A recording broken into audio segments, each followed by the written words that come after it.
سردی کی شدت کے اوپر اس کا دار و مدار ہے، اور مسجد قریب کتنی ہے دور کتنی ہے اس پہ دار و مدار ہوتا ہے۔ دیکھیں، ایک یہ ہے کہ اب یہ سوال اگر کراچی میں کوئی کرے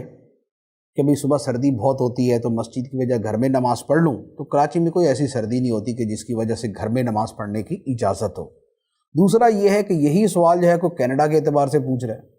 یا جو ہے وہ پاکستان کے شمالی علاقہ جات کے اعتبار سے پوچھ رہا ہے کہ جہاں اتنی شدید سردی ہے کہ اگر بھرپور طریقے سے اہتمام کے بغیر کوئی گھر سے نکلے گا تو بس اس کے بعد پھر اس کا کام ہی ہو جائے گا۔ تو اب ایسی شدید سردی کہ جس کی وجہ سے گھر سے نکلنا شدید ضرر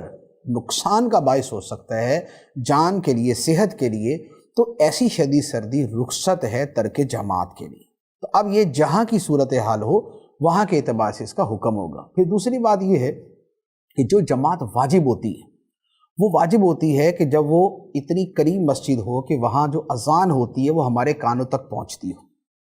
تو اب اگر مسجد بہت دور ہے، 1-2 کلومیٹر کے فاصلے پہ ہے، اور وہاں نماز ہے اور وہاں پر جانا ہے، تو چونکہ وہ واجب ہی نہیں رہتا، اب اگر کوئی گھر میں نماز پڑھتا ہے تو اس میں گناہگار نہیں ہوگا۔